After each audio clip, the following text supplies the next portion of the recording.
కుల ప్రాతిపదికన జనగణన కాంగ్రెస్ గెలిస్తే వివిధ రంగాల్లో జనగణన చేపడతాం. దళితులు గిరిజనులు బీసీలు ఎంత శాతం ఉన్నారో లెక్కిస్తాం. కుల ఆధారిత జనాభా లెక్కల ద్వారా పాలు ఏవో నీరు ఏవో తెలిసిపోతుంది. కాంగ్రెస్ అగ్రనేత రాహుల్ గాంధీ రాజస్థాన్లో ఎన్నికల ప్రచారం అంటూ ఒకరిని చూస్తాను కదా. అసలు కుల ప్రాతిపదికన జనగణన అనేది మీరు ఎందుకు చేస్తున్నారు? జనగణన చేసిన తర్వాత మీరు ఏం చేయబోతున్నారు? మరి కేసీఆర్ కూడా గతంలో ఇక్కడ సమగ్ర కుటుంబ సర్వే చేపట్టి ఏం చేసిండు? ఏమీ లేదు. మీరు ఏం చేస్తారో చెప్పండి. కులగణన తర్వాత కులగణన కానీ జనగణన చేసిన తర్వాత మీరు ఏ స్టెప్స్ తీసుకుంటారు? ఏ విధంగా రిజర్వేషన్ అమలు చేస్తారు? జనాభా దామాషా ప్రకారం రిజర్వేషన్ ఇస్తారా? ఎట్లా ఇస్తారో చెప్పాల్సిన అవసరం ఉంది వాస్తవంగా. అంటే ఇక్కడ ఇంకొక పెద్ద ఛాలెంజ్ ఏమైపోతుంది అంటే కొన్ని స్టేట్స్లో బీసీలు ఎక్కువ, కొన్ని స్టేట్లో ఎస్సీలు ఎస్టీలు ఎక్కువ, కొన్ని స్టేట్లోనేమో ఓసీలు ఎక్కువ. ఇప్పుడు ఇక్కడ ఏ రకమైనటువంటి రిజర్వేషన్స్ స్టేట్ వైడ్ అమలు చేస్తారా లేదంటే కంప్లీట్ అందరికి ఒకటే పిక్చర్లో అమలు చేసుకొస్తారా? అట్లా అమలు చేస్తే ఏ స్టేట్ వాళ్ళకి న్యాయం జరుగుతుంది, ఏ స్టేట్లో అన్యాయం జరుగుతుంది? తెలుగుండి మాట్లాడిన హౌలే గాని మాట్లాడి.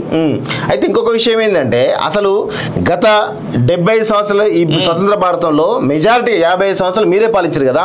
మరి అప్పుడు ఎందుకు చేపట్టలేదు? ఇప్పుడు ఎందుకు చేపడుతున్నారు? అంటే అధికారం దూరమైంది కాబట్టి చేపడుతున్నారు. ఒకవేళ నిజంగా మీకు బీసీల పైన ఎస్సీ ఎస్టీల పైన ప్రేమ ఉంటే 1979లోనే మండల్ కమిషన్ ఇచ్చినటువంటి రిపోర్ట్ను మీరు ఎందుకు అమలు చేయలేదు?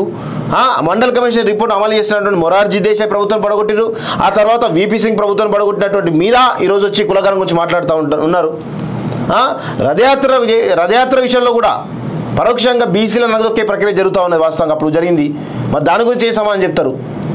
పూర్తిగా ఇక్కడ ఈ దేశంలో ఉన్నటువంటి బ్యాక్వర్డ్ క్లాసెస్ ఏవైతే ఉన్నాయో వాళ్ళందరినీ కూడా అన్యాయం చేసింది కేవలం కాంగ్రెస్ పార్టీ మాత్రమే అనే విషయం కూడా గుర్తుపెట్టుకోవాలి.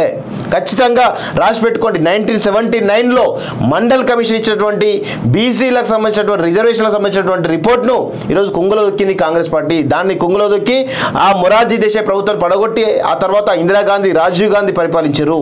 ఆ తర్వాత మళ్ళా మండల్ కమిషన్ మళ్ళీ ఇక్కడ వస్తున్న ఉద్దేశంతో వీపీ సింగ్ చెప్తే అప్పుడు వీపీ సింగ్ ప్రభుత్వం పడగొట్టి ఆనాడు పివి నరసింహారావు గద్దె ఎక్కడం జరిగింది. ఇలా అనేక సందర్భాల్లో ఈరోజు అడుగడుగున ఈరోజు బ్యాక్వర్డ్ క్లాసెస్కి తీవ్రమైనటువంటి అన్యాయం చేస్తుంది కాంగ్రెస్ పార్టీ మాత్రమే. ఎక్కడన్నా బీసీలకు మీరు సముచితమైన స్థానం ఇచ్చారా? ఎక్కడన్నా మీ యూపీఏ హయాంలో మీ యూపీఏ హయాంలో క్యాబినెట్లో బీసీలకు ఎంతమంది టికెట్ ఇచ్చారు? ఒక్కరికైనా ఇచ్చారా? ఇది తెలుసుకోవాలి వాస్తవంగా. ఇదే కాదు, మీ భర్తకి కారణమైన మీ వెనకాలన్నటువంటి మీ అమ్మ నాన్నల పెళ్లి ఫోటో ఏదో రోజు మేము బయట పెడతాం అబ్బా, అప్పుడు ఆ రోజు మీకు తెలిసి వస్తుంది